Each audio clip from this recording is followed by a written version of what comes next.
Abra sua Bíblia na carta aos Hebreus, no capítulo 1. Nesta manhã eu quero pensar com você sobre Cristo nos purificou de nossos pecados. Qual é o seu maior problema na vida? Pare e reflita sobre isso, seriamente agora. Qual é o seu maior problema na vida? Não é a falta de dinheiro, de saúde, não é a falta de paz no seu lar, não é qualquer um dos seus temores usuais. A sua, a minha, a nossa maior necessidade na vida é de purificação de nossos pecados, que nos separam de Deus. E nesta manhã, o autor de Hebreus vai nos conduzir sobre este tema. Hebreus 1, de 1 a 4, diz assim a palavra de Deus. Por muito tempo, Deus falou várias vezes e de diversas maneiras a nossos antepassados por meio dos profetas. E agora, nestes últimos dias, Ele nos falou por meio do Filho, o qual Ele designou como herdeiro de todas as coisas e por meio de quem criou o universo. O Filho irradia a glória de Deus, expressa de forma exata quem Deus é, e com sua palavra poderosa sustenta todas as coisas. E aqui está a frase para destrincharmos nesta manhã. Depois de nos purificar de nossos pecados, o Filho se assentou no lugar de honra, à direita do Deus majestoso no céu. O que revela que o Filho é muito superior aos anjos e o nome que ele herdou superior ao nome dos anjos. Até aqui, a palavra de Deus. Na eternidade, nós cantaremos sem cessar. Cantaremos com uma alegria que jamais se esgotará e crescerá em intensidade a cada momento. É isso que nos aguarda no céu. E tudo isso só será possível por causa de uma manhã de domingo como esta.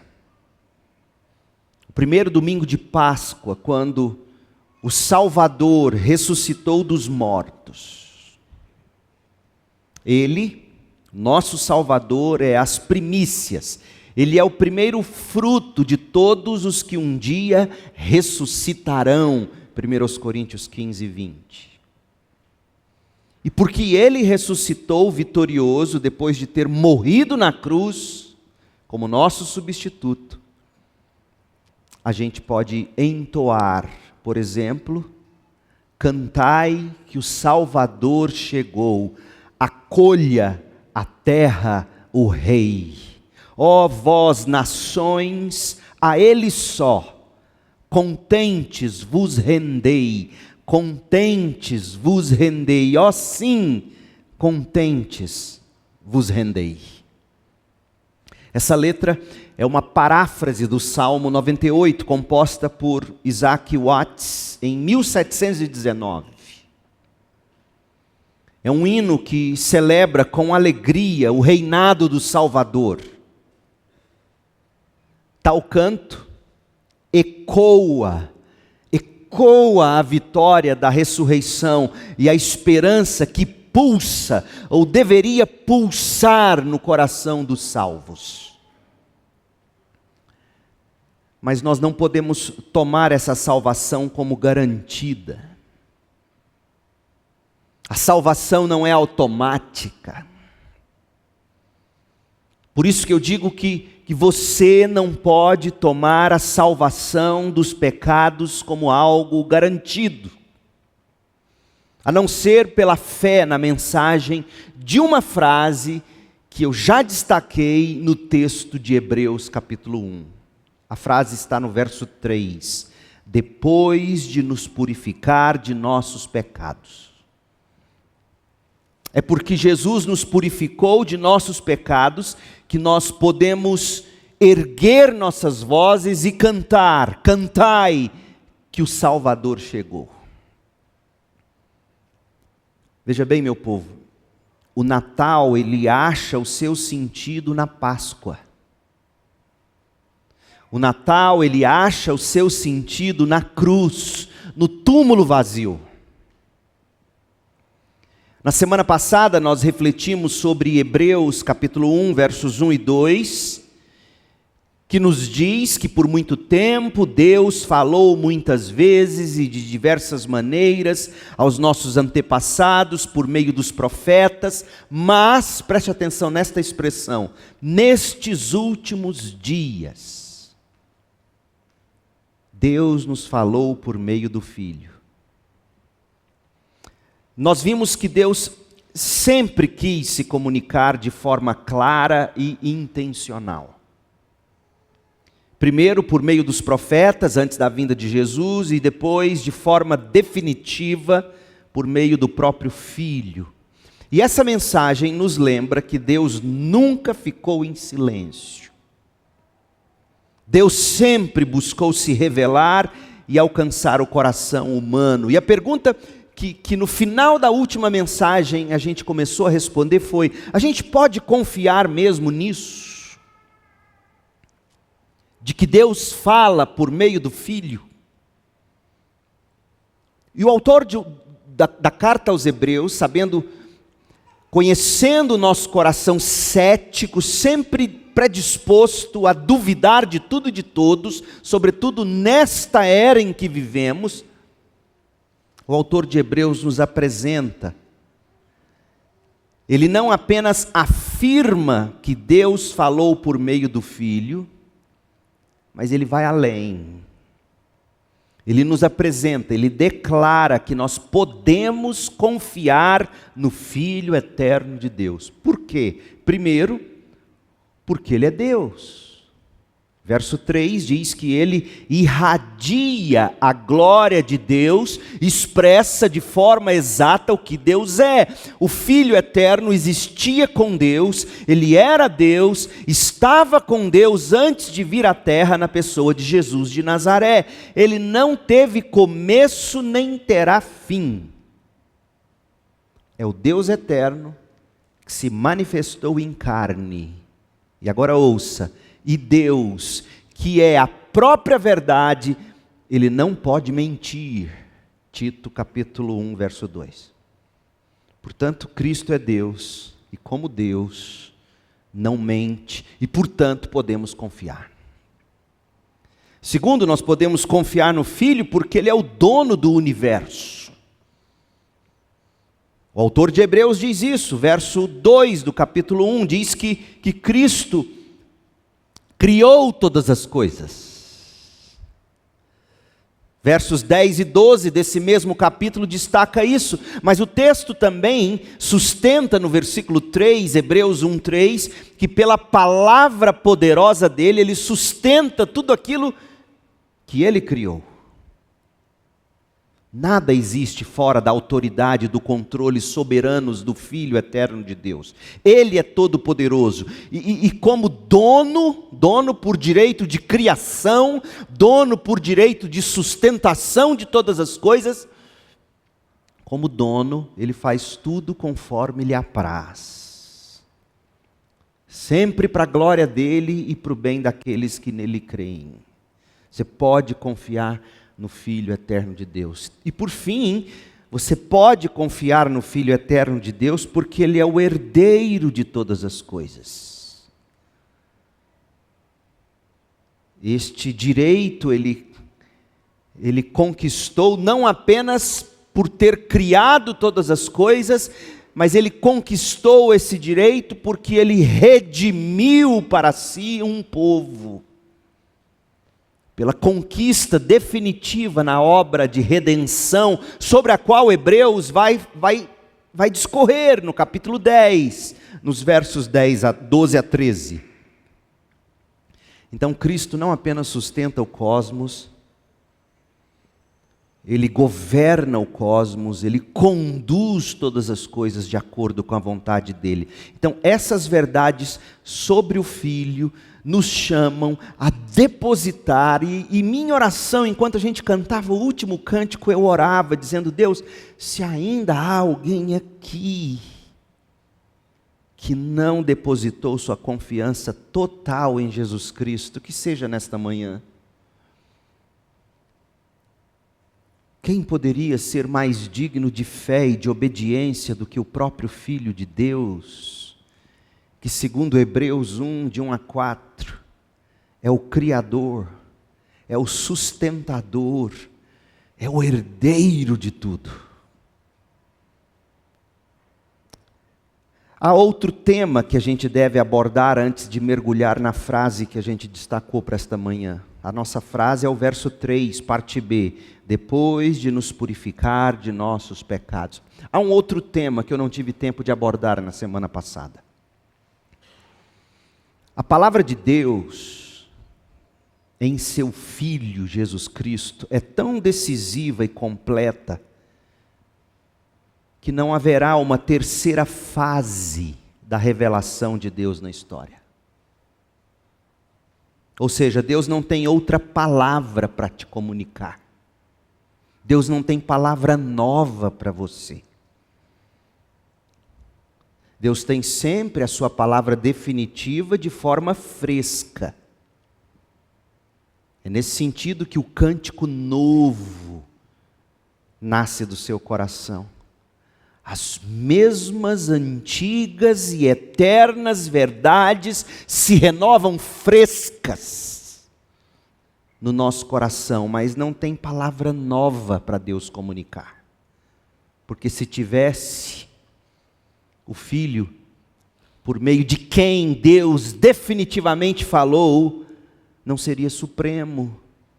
Suprema sempre seria a próxima palavra por vir.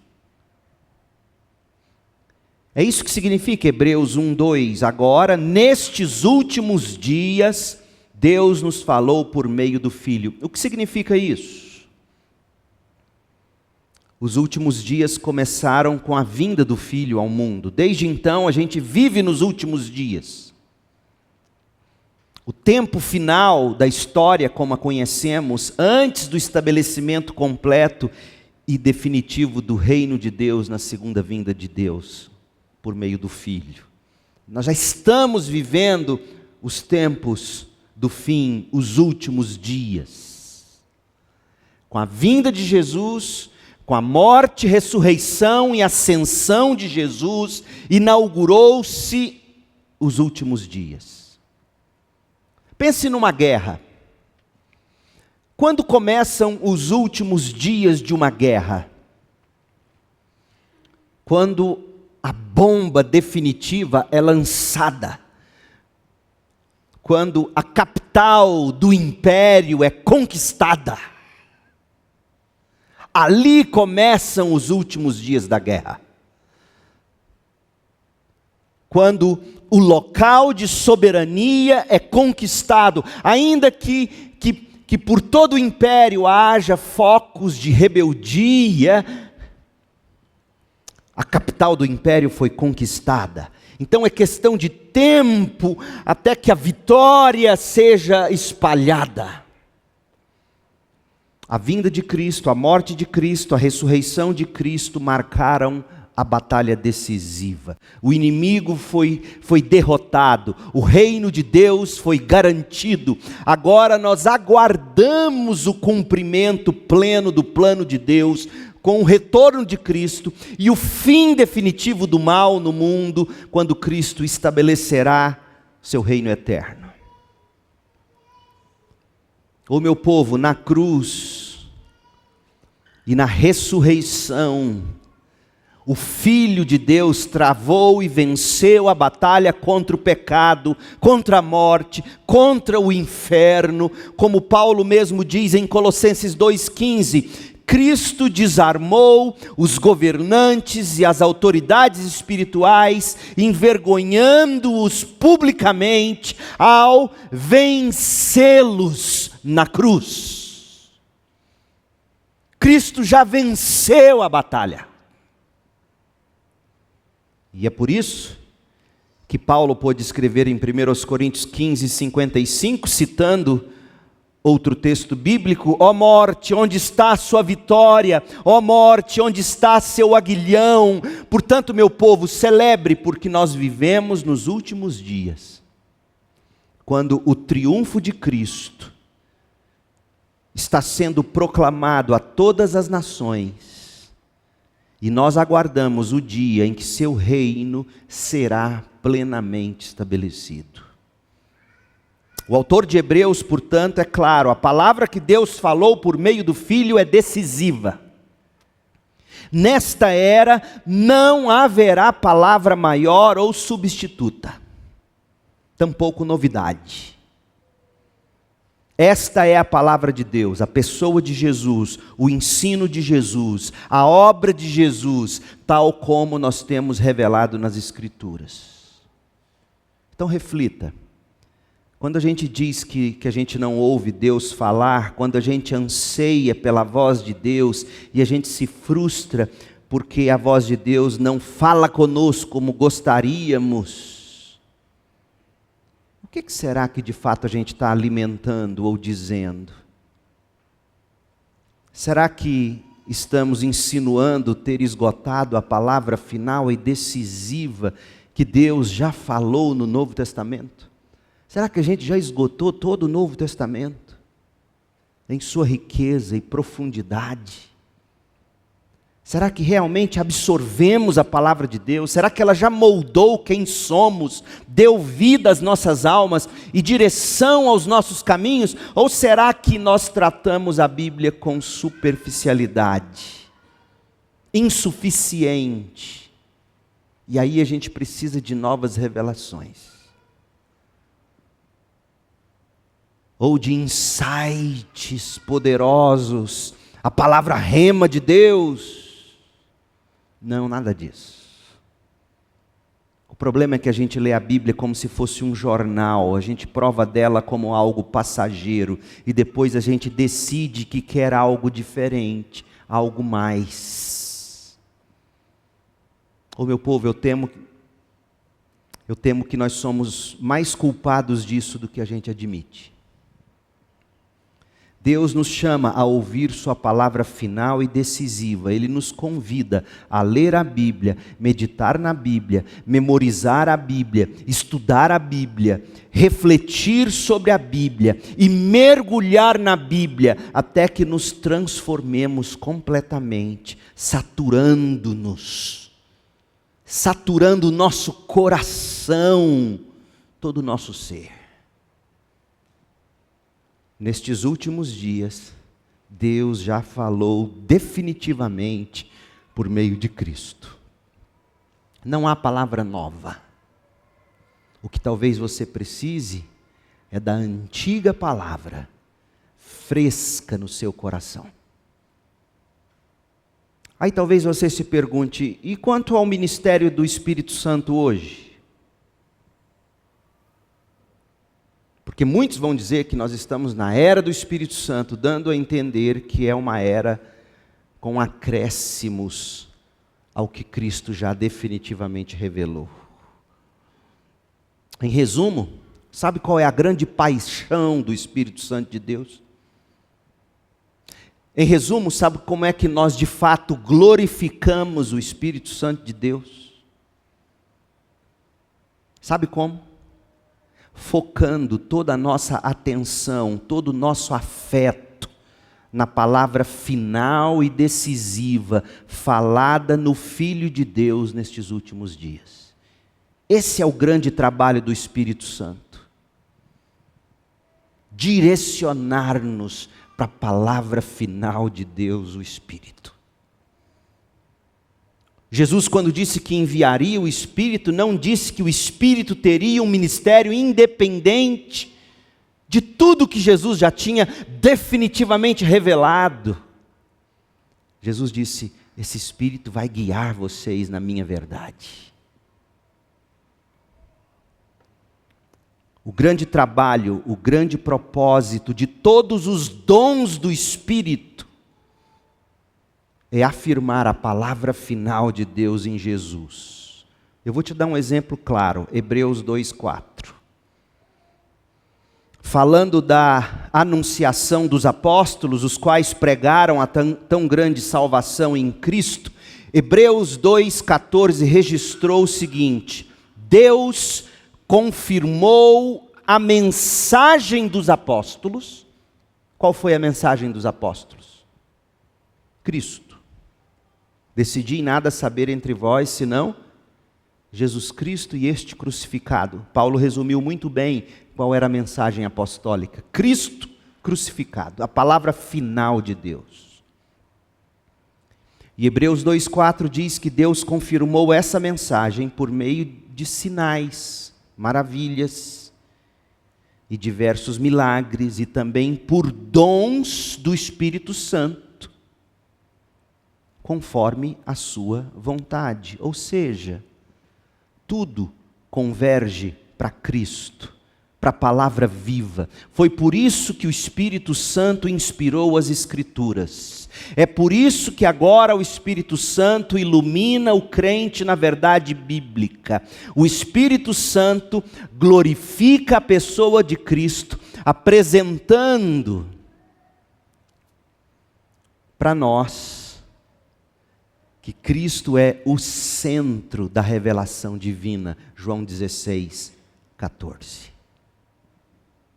Qualquer coisa diferente disso não procede de Deus. O Espírito convence o mundo do pecado, da justiça, do juízo. O Espírito testifica com o nosso espírito que somos filhos de Deus. O Espírito nos capacita com poder para testemunharmos de Jesus Cristo até os confins da terra. Numa frase, se alguém te perguntar qual é o papel do Espírito Santo, você saberia dizer numa frase? Qual é o papel do Espírito Santo nestes últimos dias? Não é trazer novidades. Não é trazer o novo movimento de Deus, porque não tem novo movimento de Deus, senão o dia quando Ele voltará em Cristo, rasgando o céu, para julgar os vivos e os mortos, e estabelecer seu reino eterno. Até isso acontecer, não haverá novidades. Porque a palavra final, definitiva, nestes últimos dias, Deus nos falou por meio do Filho. Então, pastor, qual é o papel do Espírito Santo? Numa frase, eu que te pergunto. Deixa eu te ajudar então. O Espírito Santo é o grande revelador de Cristo. Sem o Espírito Santo não poderíamos compreender plenamente quem Jesus é. Sem o Espírito Santo não experimentaríamos a transformação que vem de conhecer Cristo. É o Espírito que abre os ouvidos do coração para ouvir o que Deus falou por meio de Cristo nas páginas das Escrituras.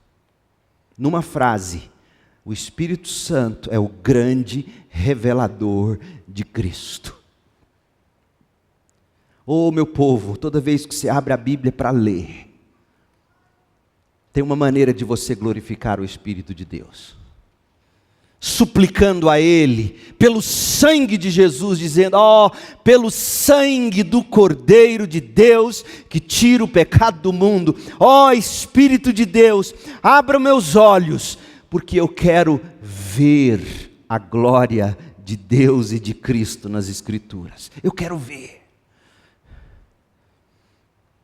Eu quero achar encorajamento, eu quero achar exortação, eu quero achar ensino, eu quero achar algo que me encante de forma nova nesta manhã, ou agora à noite antes de dormir, ou neste momento do almoço em que estou separando esse tempo para ler Tua Palavra.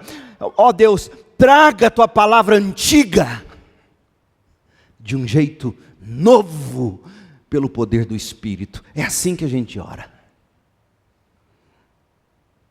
Pois bem, tendo visto que Deus falou por meio de Cristo, nestes últimos dias não há novidade, o que precisa haver é coração renovado, para com frescor, você provar da palavra antiga de Deus, da palavra eterna de Deus. Porque Jesus Cristo é o mesmo ontem, hoje e será para sempre. Quem foi que disse isso? O autor de Hebreus. É bem provável que ele estivesse já vivendo num tempo em que as pessoas queriam ouvir as novidades de Deus. E ele diz, não tem novidade. Nestes últimos dias, ele nos falou pelo Filho. E o Espírito de Deus, Hebreus 2, que eu acabei de ler com vocês, e o Espírito de Deus confirma a mensagem do Filho.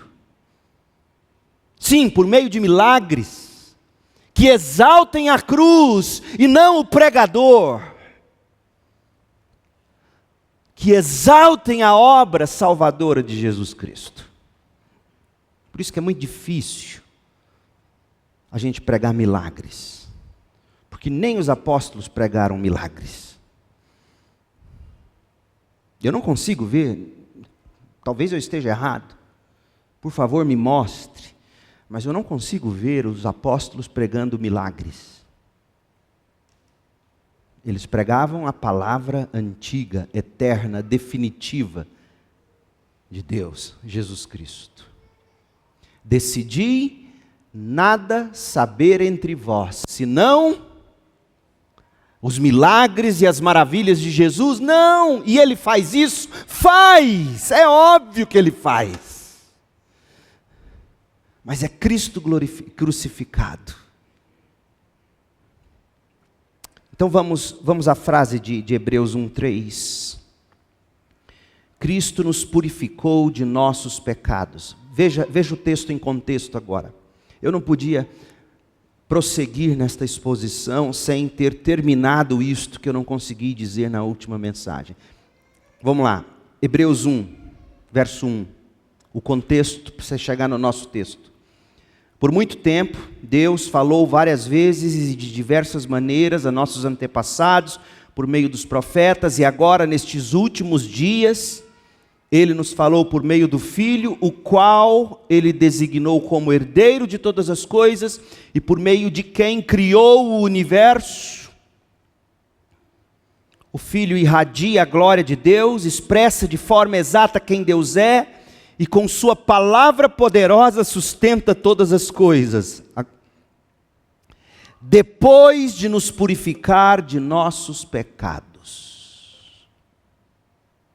Eu quero dividir essa frase em 3 partes, em ordem reversa, de trás para frente. Eu quero que você veja Ele, o Filho, porque tem uma pessoa mencionada aqui, depois de nos purificar de nossos pecados. Quem nos purificou de nossos pecados? Quem é este? Ele, o Filho. Há uma pessoa mencionada aqui. Segundo, de nossos pecados. O problema com o qual essa pessoa precisou lidar. O problema com o qual o Filho precisou lidar. Nossos pecados. Esse é o seu grande problema nesta manhã. Não é se você vai casar um dia, não é se você vai ter filho um dia. Tudo isso é maravilhoso e eu oro para que você tenha tudo isso de verdade, de coração. Mas o maior problema do seu filho não é se ele vai se formar na faculdade, é o pecado. O seu também é o pecado.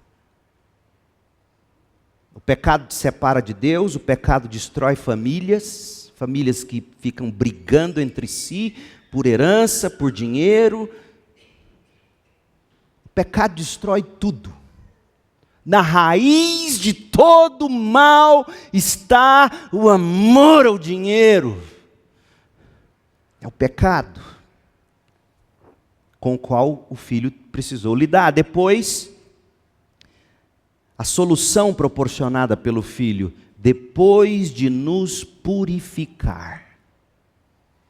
Então, ele, o filho, de nossos pecados, depois de nos purificar. Vamos ao filho. Comece com ele.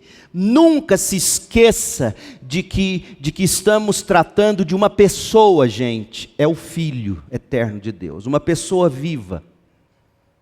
Uma pessoa que entregou sua vida.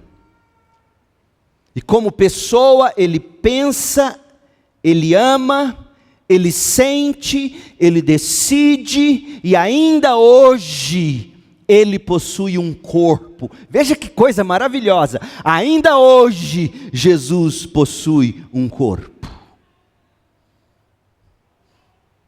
Esse corpo foi retirado da cruz.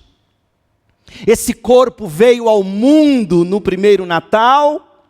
Cresceu em sabedoria, em estatura, em graça diante de Deus e dos homens, viveu sem pecado, foi pregado na cruz, foi sepultado, ressuscitou do túmulo, com um corpo físico, embora dotado de qualidades extraordinárias.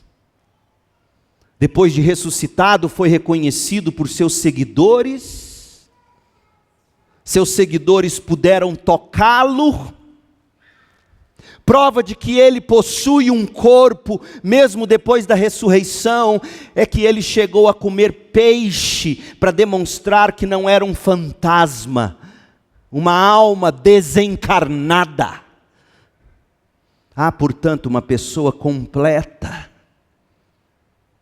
com quem nos relacionaremos por toda a eternidade no céu. Por meio dele, veremos Deus. Essa é a pergunta tão comum. Eu vou ver Deus no céu. Verá Deus por meio do Filho. Quem me vê a mim, vê o Pai, disse Jesus. Não haverá Deus mãe. Nunca houve Deus mãe. Isso é idolatria. Ele está vivo, Ele está à direita do Pai, Ele é pessoal, Ele prometeu jamais nos deixar ou nos abandonar, prometeu estar conosco, Ele está presente neste templo agora, por meio do seu Espírito, e Ele me ouve pregar para vocês. Ele está mais próximo de você, ouça isso, Ele está mais próximo de você do que a pessoa ao seu lado. Ele é real, Ele é uma pessoa, Ele é um Ele, Ele está aqui, o Filho eterno de Deus. Em Hebreus 1, de 1 a 4, há pelo menos 7 verdades sobre Ele. Deixa eu passar rapidinho por elas. O Filho, Ele é real. Verso 1, Deus nos falou por meio do Filho. Nunca se esqueça disso. Você precisa cultivar um relacionamento com essa pessoa. O Filho, por meio de quem Deus fala conosco. Portanto, nesta manhã eu apelo a você, coloque Jesus no centro da sua vida. Relacione-se com Ele. Ele é uma pessoa viva. Muitos de nós nos convertemos ouvindo uma mensagem evangelística que estava absolutamente correta e a gente parece que nunca mais ouviu ela ser dita.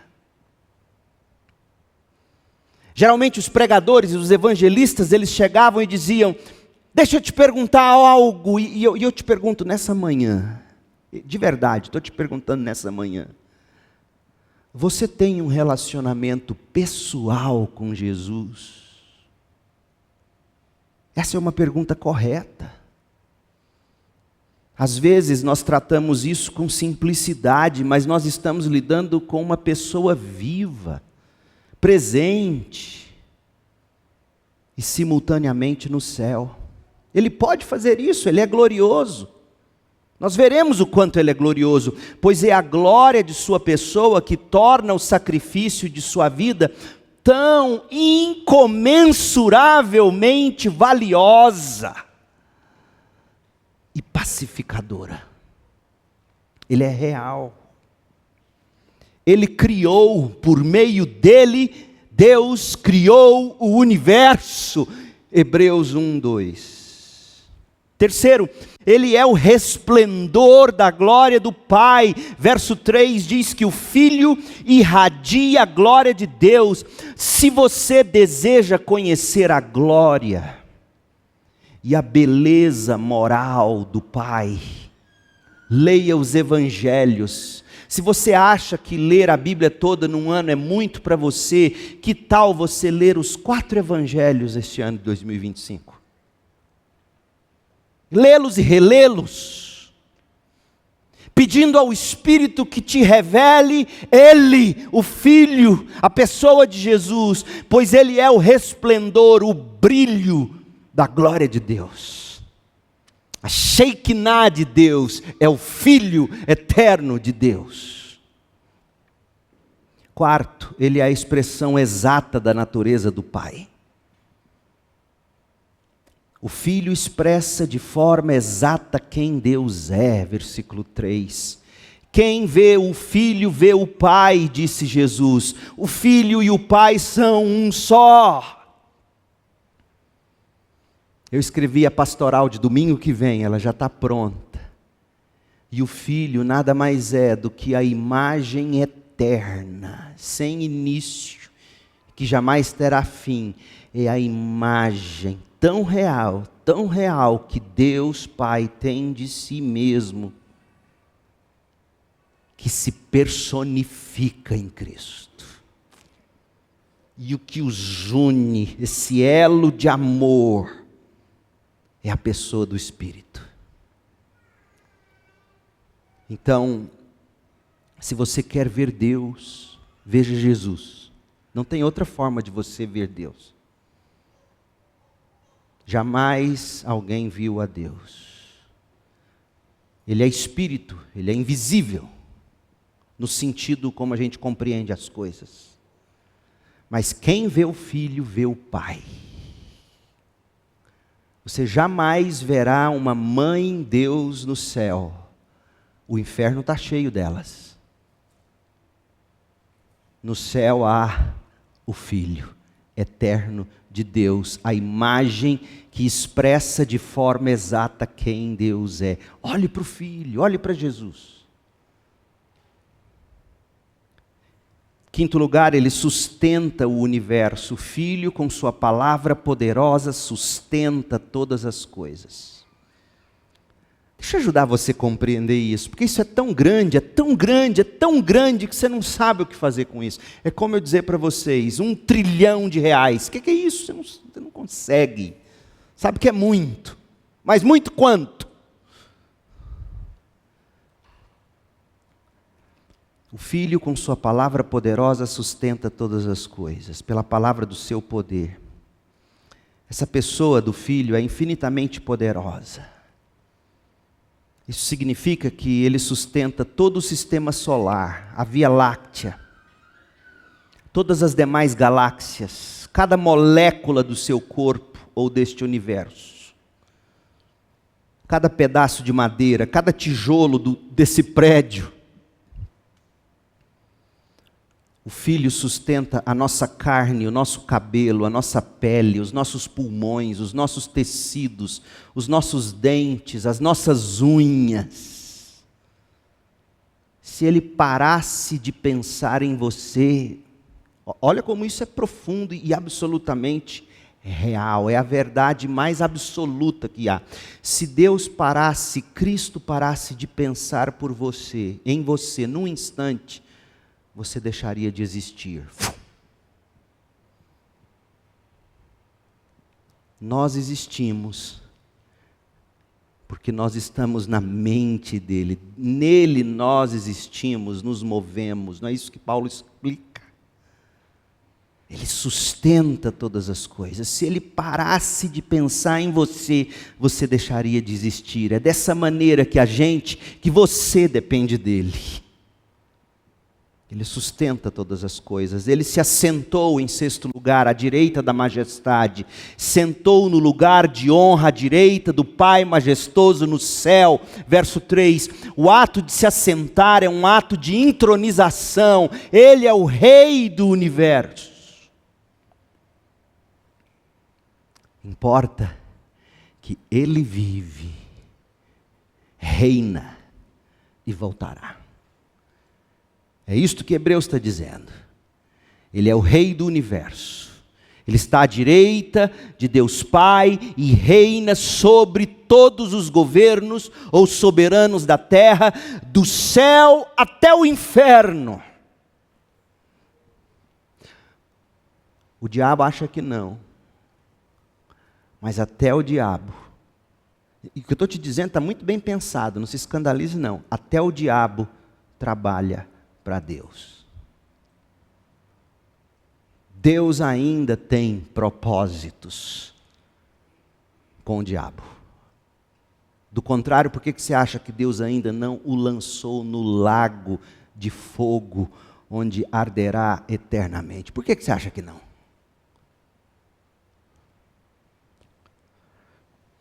Deus reina sobre o diabo, Deus reina sobre o clima, Deus reina sobre ataques cardíacos, Deus reina sobre o câncer, Deus reina sobre doenças como Parkinson ou o que for. Ele reina hoje e reinará para sempre, amém. Ele se assentou à direita da majestade e por fim Ele é superior aos anjos. Verso 4, o filho é muito superior aos anjos, e o nome dele, o nome que ele herdou é superior ao nome deles. Gente, embora possa parecer um detalhe secundário, o restante do capítulo 1 se dedica a afirmar a total superioridade do Filho em relação a todos os outros seres celestiais, exceto o Pai. Portanto, o ponto final é este. Hoje, você e eu estamos, não é nem lidando, estamos diante de uma pessoa que está viva, que é real, que criou e sustenta o universo, que reina soberano, que revela o Pai, que está no trono à direita do Pai, reinando, intercedendo. Este é o Ele que realizou nossa purificação. Você tem noção disso? Esse é o Ele que se fez carne, fazendo nascer o Natal. Você tem noção disso? Você não está lidando com um nenenzinho de manjedoura. Acho tão... Vou ser gentil. Tão incompleto você lidar com um bebê na manjedoura. Aquilo foi só um momento. Mas aquele bebê que a gente chama de tão frágil, e como o bebê de fato era, é muito mais poderoso em si mesmo do que todos os átomos de todas as bombas atômicas existentes neste planeta. Ah, se alguém tocasse nele indevidamente. Ah, se alguém mexesse com ele fora do tempo. Porque foi ele mesmo quem disse: agora sim é chegada a hora. E aí ele foi para a cruz. Agora sim eu vou morrer. Pai, nas tuas mãos entrego o meu espírito. Oh, meu povo, isso é de arrepiar. Este é o Ele que realizou a purificação, segundo, de nossos pecados. Você já parou para pensar sobre o fator pecado? Depois de nos purificar de nossos pecados. Gente, o pecado é uma realidade inegável. É uma força atuante no mundo. Onde está o problema do mal no mundo? Numa palavra, o pecado. Quando nós lemos a carta aos Romanos, a gente é confrontado com o fato de que o pecado não é apenas uma sequência de ações isoladas que a gente comete ocasionalmente. Os seus pecados são um enorme problema. Mas o fato de você ser pecador é o que te faz cometer seus pecados. Portanto, para resolver o problema dos seus pecados, você tem que resolver o fator pecado. Porque o pecado não se limita a atos, o pecado é uma força ativa.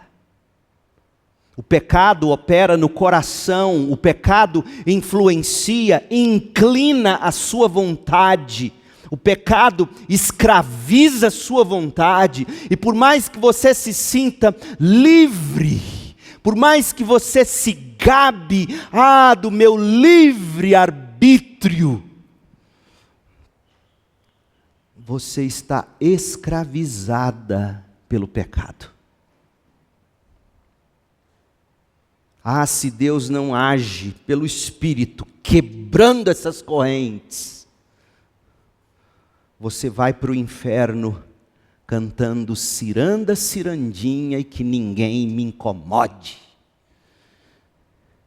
Esse é o pecado. O problema não são as coisas pecaminosas que ocasionalmente você faz. São um problema, óbvio.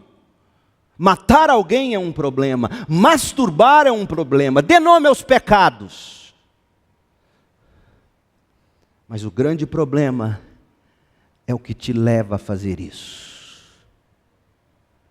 O pecado é uma força ativa, ele opera no coração, ele influencia a vontade, ele age no mundo, ele domina, ele exerce controle sobre cada ser humano. É algo terrível.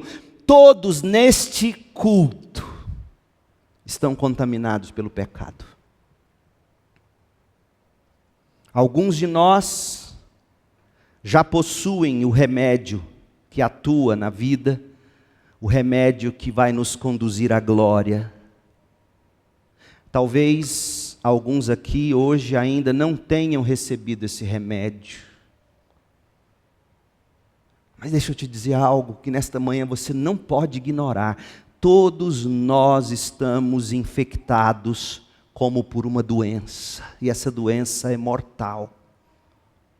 O salário do pecado é a morte. Todos nós enfrentaremos a morte física. Deus, em sua soberania, não removeu este aspecto da maldição lançada sobre o mundo, após o pecado. Se Jesus não voltar antes, todos nós passaremos pela morte. E faleceu ontem uma pessoa muito amada, pastor Gilton Moraes. Orem pela irmã Esther, um AVC fulminante, ficou na UTI um tempo, mas não resistiu, ele morreu, mas em Cristo ele passou da morte para a vida. E você? E se você morresse? No que você se sustenta para dizer que você passará da morte para a vida? Porque a outra opção não é passar da morte para um estado de não existência, não. A outra opção, por isso que suicídio jamais será uma solução, mas um aumento de tormenta. A outra opção é passar da morte para a tormenta eterna. pecado é algo terrível, universal, semelhante a uma doença letal. E o autor de Hebreus, abra lá rapidinho, Hebreus 3,14. Ele nos ajuda a compreender melhor o pecado, o que o pecado é e o quão terrível o pecado é. Hebreus 3,14, preste atenção. Porque nos tornaremos participantes de Cristo. Esta é a única maneira de você se salvar da condenação do pecado. Se tornar participante da natureza de Cristo. Unir-se a Cristo pela fé. Porque nos tornaremos participantes de Cristo se de fato mantivermos firmes até o fim a confiança que nele depositamos no início. Ou seja, você tem que crer, há um início de nova vida, como Joaquim Ferro disse tão brilhantemente no momento que falamos de aniversariantes. Há 36 anos, ele nasceu de novo. Foi o início, a confiança inicial em Cristo. E a prova de que Joaquim creu para a salvação é que ele terá de perseverar até o fim. Porque se ele não perseverar, ele dará provas de que foi uma fé, no mínimo, insuficiente para a salvação. Lembrem-se do que foi dito, continua Hebreus, hoje, se ouvirem a sua voz, não endureçam o coração, como o povo de Israel no passado fez na rebelião. Nesta manhã, não endureça. Se você está entendendo tudo que eu estou tentando dizer, explicar, receba pela fé, aceite. Diga, ó Cristo, venha morar em mim e me salve de meus pecados. E quem foram, continua o texto, os que se rebelaram mesmo depois de terem ouvido? Não foram aqueles que saíram do Egito, conduzidos por Moisés? Ou seja, não foram aqueles que viram tantos milagres? Está vendo como é que milagre não salva ninguém, gente? Milagre não salva ninguém. Por isso que a mensagem do cristianismo não são os milagres, é a cruz de Cristo. Imagine os milagres que esse povo que saiu do Egito viu, gente. Imaginem um mar se abrir diante de você. Fora as pragas do Egito. Água sair da rocha. Maná cair do céu. As roupas do corpo não se envelhecerem ao longo de 40 anos. Você tem noção?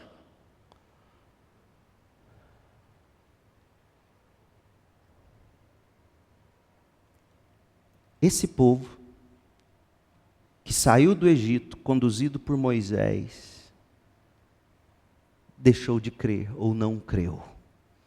E quem deixou Deus irado durante 40 anos? Olha só, Deus se ira contra o pecado, mas Deus também se ira contra o pecador, hein?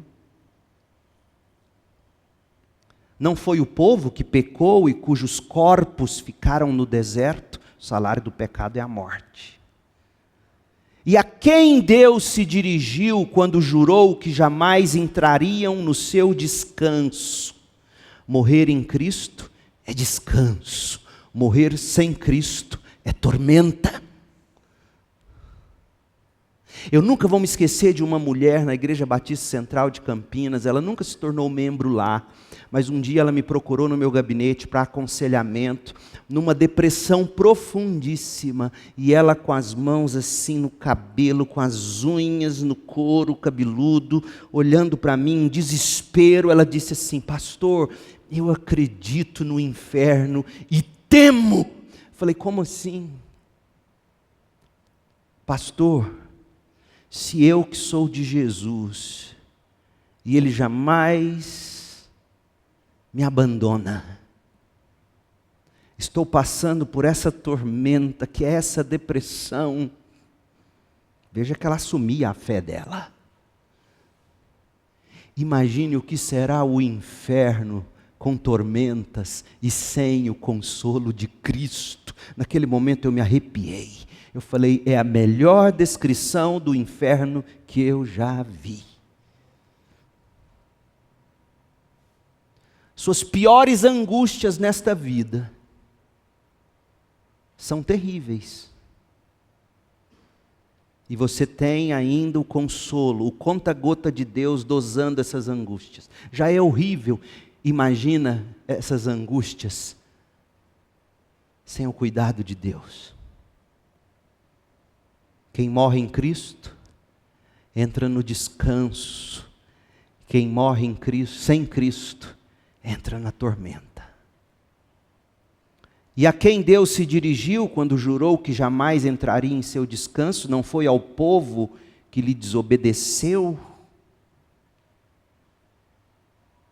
Vemos, portanto, que não puderam entrar no descanso por causa da falta de fé, da incredulidade, e viram muitos milagres. 3 aspectos fundamentais sobre o pecado. Eu vou só tocar nisso porque, Deus permitindo, a gente vai chegar neste texto e eu vou desembrulhá-lo com mais detalhes. Primeiro, o pecado. Qual é a raiz do pecado? Verso 19, incredulidade, falta de fé. Não puderam entrar no descanso por causa da incredulidade. Essa incredulidade fundamental é a raiz dos nossos pecados. Todos nós. Ainda que confessemos Cristo, ainda que falemos dele, todos nós carregamos aquela incredulidade, aquele medo.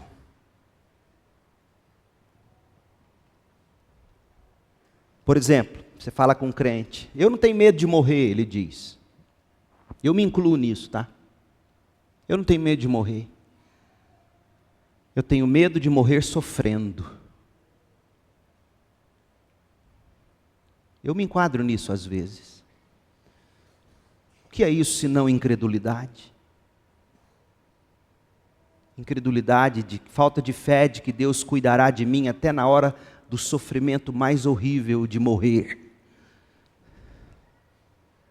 Admita isso, renda-se, diga, Deus, o meu problema fundamental é a minha incredulidade. Eu não creio totalmente na sua bondade, na sua graça, no seu amor. Essa incredulidade é o que me rói por dentro. O evangelho pregado hoje em dia adula você dizendo, não, isso não é problema. Mas isso não seria boa notícia. A boa notícia é, de fato, nós, por essência, passamos por falta de sinal. Sabe o sinal da internet? Às vezes está forte, às vezes está fraco. É a nossa fé. Ela flerta com a incredulidade. Se não é o Espírito de Deus soprando nesse fogo que fumega, quase apagando. Se não é o Espírito de Deus mantendo acesa essa chama, a gente morreria sem fé. A perseverança dos crentes é obra da graça de Deus. Você não persevera na força do braço. Crendo e sendo sustentado em crer. Segundo, Hebreus 3,18 diz que essa incredulidade provocou a desobediência. Povo que lhe desobedeceu. Por que eles desobedeceram a Deus? Porque eles não creram. A raiz de todos os seus pecadinhos, que seriam suficientes. Eu não estou dizendo que pecadinho não leva para o inferno, não, leva. Adultério leva para o inferno. Se você permanecer nessa prática, não se arrepender e não restituir o que tem que ser feito. Isso mata, e mata eternamente. Masturbação também. Não tem como você viver dizendo que é filho de Deus, crê no poder de Deus, mas vive se rendendo no altar da idolatria sexual. Isso mata eternamente. Acorde, crente! A incredulidade gera obediência, gera fofoca, gera maledicência. A incredulidade gera a ira. As obras da carne são fruto da incredulidade. Por quê? Porque o fruto do Espírito é obra de fé nas promessas de Deus. E terceiro, Deus está, sim, irado com o pecado. E com quem pratica o pecado impenitentemente. Nós vivemos numa era em que todo mundo destaca que Deus é amor. Mas no passado, especialmente no século XVIII, Deus era conhecido por ser um Deus de ira. E as duas coisas são verdade. Você não pode apresentar Deus só como amor, sem a ira. E você não pode falar de Deus falando apenas da ira, sem destacar o amor. É as duas coisas. Você pode ler, por exemplo, Hebreus 3,17. E quem deixou Deus irado durante 40 anos, não foi o povo? Uai, gente, então que história é essa de que Deus ama o pecador, mas odeia o pecado? Vai dormir um sono com isso, rapaz. Ai, pastor, mas Deus não amou tanto o mundo que enviou seu Filho unigênito? Sim. Mas não tente conciliar essas coisas eliminando o que a Bíblia explicitamente diz. Quem deixou Deus irado durante 40 anos? Não foi o povo. Deus está irado com o pecado. Tão irado que os corpos deles ficaram no deserto. Mas os que creram entraram no descanso. Deixa eu te dar outro texto. Salmo 5, verso 6. Tu destróis os mentirosos. O Senhor detesta, abomina assassinos e enganadores. Não está dizendo que Deus abomina, detesta assassinatos e enganos. Ele detesta isso. Mas assassinatos e enganos não existem desalmadamente, não é verdade? Assassinatos são praticados por quem? Assassinos. Mentiras são ditas por quem? Por mentirosos. E Deus odeia esse tipo de gente, até que elas se refugiem em Cristo. Ele tanto odeia, que Ele derramou toda a sua ira sobre o próprio Filho lá na cruz. A ira de Deus está ali na cruz. Mas também o amor de Deus que se oferece, dizendo: se você crer no meu Filho, você não perecerá. E onde então está o amor de Deus? O amor de Deus está, quando você lê João 3,16, você tem que interpretar da seguinte maneira, porque é a forma correta. Deus amou tanto esse tipo de gente, esse mundo desgraçado, que Ele enviou o próprio Filho para sofrer, absorver toda a ira de Deus. Isso é propiciação pelos nossos pecados. E agora entra o amor. E todo que nele crê não perece, tem vida eterna. É isto que significa que Deus nos purificou de nossos pecados. E depois de nos purificar, Ele se assentou à direita de Deus. Mas o que significa, para a gente concluir rapidinho, o que significa depois de nos purificar? Significa que foi de uma vez por todas. Você não precisa de missas que vão sacrificar de novo e de novo o Filho de Deus pelo sacerdote. Os pecados que você cometeu, comete e ainda cometerá, já foram jogados na cruz. E essa graça, ela é tão extravagante que fez alguns nos dias de Paulo dizer, então nós vamos continuar pecando para que essa graça aumente. A graça ela é tão extravagante, Paulo não teve medo de anunciá-la. Mas Paulo e os autores de toda a Bíblia sempre colocaram parâmetros. Essa graça é abundante. Mas a prova de que você bebeu dessa graça é que você não permanecerá no pecado. Deus te ama e te chama como você está. E porque Ele te ama,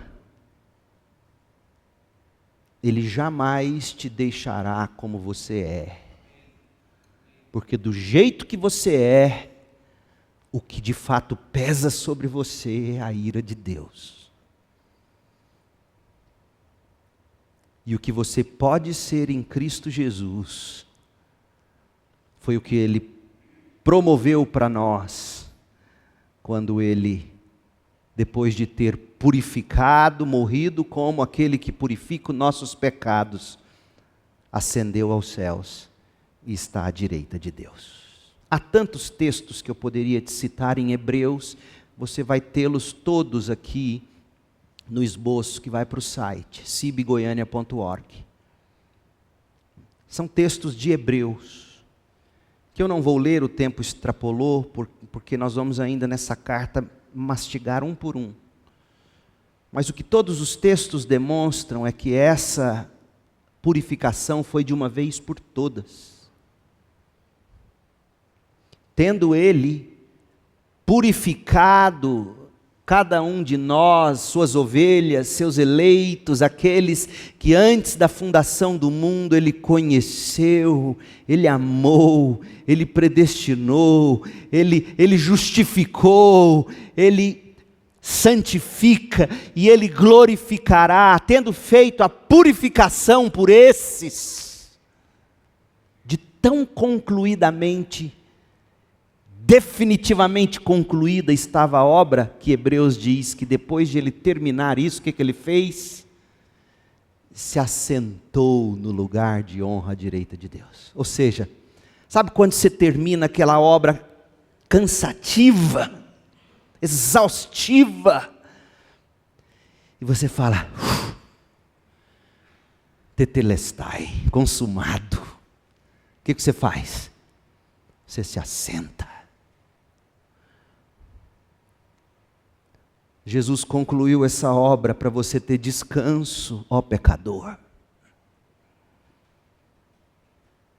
E nesta manhã você não pode sair daqui desprezando isto, trocando isso pelos pratos de lentilha deste mundo, como Esaú trocou o seu direito de primogenitura.